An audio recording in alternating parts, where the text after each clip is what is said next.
Matt Walsh is so out of touch. He doesn't know what we're going through. No, we were just outside. So I'm going to share with you this comment from Matt Walsh on Twitter, which I very much enjoy being on Twitter. It's fun. I get a lot of chuckles out of it, and I like it. I'm not gonna lie to you. I never would have thought I said that, and you can follow me on Twitter. Scanlon Josh, I think is what it goes under. Scanlon Josh or Josh Scanlon. What are you looking at, Big Bear? Come here, Big Bear. Matt Walsh says, I can't. Boy, I open the door and he just sits there. Who runs this house? Me or the dogs? I didn't realize they're paying the mortgage. Shocking. I keep hearing that you need to be rich to have a single income household where the man works and the woman stays home. That's interesting because we lived that way back when we were broke, and we live that way now. We've traveled up the income brackets and lived this way the whole time. Stop telling people they can't do things that many of us have done. 100%. Look at my man Zuby coming in strong. And then Vivek Ramswamy parody account. It's a parody account, so I don't think it's actually old Vivek there. But he said, Matt, that is perhaps the most out-of-touch post I've ever seen from you. Let's simplify it. The median family income is $75,000, leaving around $4,000 after taxes, depending on location. What?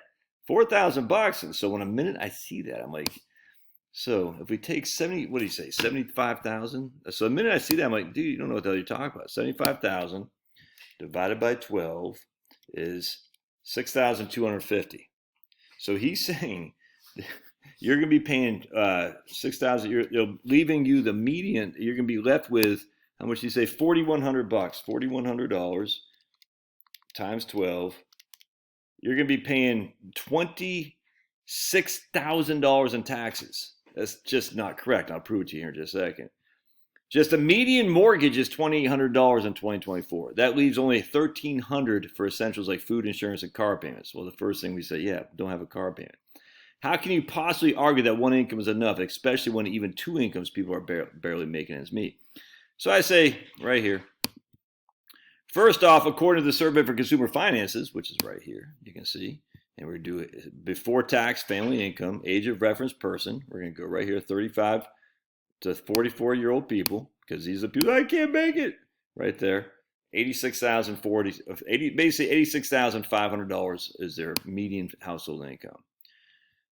So if said couple had two kids, they'd pay all of $11,000 in tax, of which 60% of that tax is for FICA, leaving them with $75,000 after tax income. All right. And this is for a family living in California, which I'm going to show you. So here's the taxes. So I went to Right Capital, David and Sally Sample. They got two kids. Here's their FICA tax, the big tax. There's their state. Here's the Fed. They're paying $11,000 in taxes on $86,000 of income. And so as you can see here, their net is $75,000. Shocking. In fact, we can even go to the 1040, by the way, and show you the details of it. It was 1040 right here, $86,000 of median family income. We scroll down here, $2,400 in federal income tax. Oh my goodness!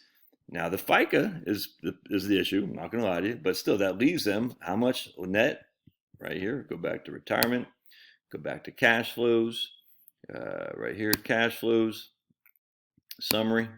How much does that leave them? $75,000. $75,000. So then I said, so if someone buying a $500,000 house, $500,000 house, putting 20% down would have a monthly payment of $2,600 a month, assuming a 30-year loan at 7% interest. That is a debt-to-income ratio of 43%. Is that high? Yep. Is it insanely high where no one can afford a house? Nope, not even close. So let's see what the median house cost in the United States. According to the Fred, the median house price is $420,000. Interesting. So if we do which was exactly what I had a person having a $500,000 house putting 20% down. So if we're going to do $420,000, that means $320,000. If we put 20% down, $420,000 minus 20%. Oh hell, let's just do $350,000. We'll do $350,000 because a lot of people can put 20% down. $350,000 will be our price, our loan amount, present value. It'll do everything the same. 7% mortgage, compute payment, $2,300 a month. $2,300 a month divided by 6,250, which is their take-home pay every month. $2,300 a month divided by 6,250 as a debt-to-income ratio, 37%. 37% right there. Debt to income, 37%. And so if we go back to my thing here, The debt to income ratio was 43%. If they bought a $500,000 house, they might not even qualify. I don't know. But if they bought a $400,000 house, or whatever the median was, what did I say? The median was $420,000. That's a median sales price too, by the way. This is the median price of a home, just speculation. That's the median sales price. It's the median cost for what people actually exchange for. So what this guy gets wrong, the parity account, is he's taking the median household income, which assumes that right here, the median household income, and we're going to do display all. And you can see the median, as it shows the median, I don't know if it shows this, but you got to divide, let's see, age of reference person, all families right there. The median household income is 70, what does that say? 70,000 bucks. Well, the problem is that assumes retirees, that assumes, I mean, just, you can't do that because retirees are not in the market to buy these houses right here. They're just not, and they're not working anymore. You got to look at the age group. So the whole point is retirees are also not in the market to raise kids at home where the wife stays home to raise children. They're just not. Retirees have already done all that. It's just stupid to freaking say the retiree population and mix it intertwined with the working population raising family, trying to encourage their women to stay home. It's dumb, and Republicans shouldn't be on this. In fact, my man, I think I got a good comment from this guy. I very much like this guy's comment. Let's see if I can't find it. It says the country clearly split between those who bought a home prior to the pandemic and those who didn't. As a general rule of which those two groups are determine how you feel about most financial situations. I actually tend to agree with that in some regard. I do. I think if you're trying to buy a house now, it is a challenge. I don't deny that in the least. Don't deny that in the least. But right here, one sec. A significant number of people haven't bought a car in a while, perhaps since the pandemic, and they maintain the belief that reliable, affordable used cars are still available. Well, they are, 100%. And then again, all these guys bashing on that. But right here, my man Squat Quail. You're talking about median income and median mortgage. This is flawed all to hell. Median income includes people who aren't in their earning prime, should filter the relevant subset of people. Median mortgage, right here, endorses people making this terrible financial choice like buying a house that's too expensive. My mortgage is half the median level. I know I now make way more than the median income. I make smart choices. Don't allow statistics to drum up popular support. There's still probably a story to tell about overpriced housing. This ain't it. 100%, dude. I could not agree more with that man. Anyway, with that, it's just the whole thing is there. Why are we so hip on getting women, especially the Republicans? That they shouldn't. I don't know if this guy, the parody accounts Republicans, follow Matt Walsh, so I assume he is. It's just about bashing Biden, and I don't like it. I don't like it. You can make things work. Let me show you the first house I ever bought. All right, let me show you what I'm talking about here. First house I ever bought in Phoenix, Arizona. We paid about $108 for it, I think, in 1998. Now they're saying it's worth $432. All right, well, the median home, what did we talk about the median home? $420. So it's a little bit above the median home. And I took the median family income between I forgot what it was, 35 to 44-year-old group. I says $86,000. So we could just prove it. We can afford this house right here. That's just a fact. Now, when we bought it, let's see if it shows, like, if it has the, if it shows, like, the other, I think it shows more facts and price history right here. Let's see if it shows right here, price history. Man, they've been listening. They're trying to rent this guy out for a long time. Yeah, 1998, 107. Yeah, 108. Look at that. You're old by Josh. And we sold it for 18 months later for 119. And the lady sold it for 160 in 2004. Then I got sold for 134 in 2012. So it went down from 160 to 134. Anyway, we bought that for 107. I think we had a mortgage of $98,000. All right, so $98,000 a mortgage. 98,000. We had 7% because I remember I was like, "Ooh, we got 7%." So $98,000 is our present value. 7% mortgage, yeah, right there. And so our payment was, $652. That's exactly what it was, $652. Wow, look at that. I can still remember that. So $652 times 12, it costs us about $7,800 a year right there. And we were making about $30,000, maybe $35,000. Hey, it's 35. That's 3,000. Let me get that. Hold on a second. So we're making about $35,000, and it costs us $652 a month in the mortgage. That's with both of us working for sure. So we were able to afford it more. But we didn't have any kids at that point. When we started having kids, I'll show you where we moved to. We moved here. We moved to, okay, hold on a second. We moved right here to Dayton, Virginia. And now this house sold for $373. Look at that. Like we got a no driveway or paved driveway, no garage. We had a bunch of trees back there, and this sold just, I can't believe it sold for 373. It's nuts. But we bought this house in 2001, I think, and I'm not sure if it's going to show home details. Anyway, either way, and we had 2 kids by then. No, we had 1 kid by then. Then we had Chloe. Then we had Kevin and Liam, all in that one little house.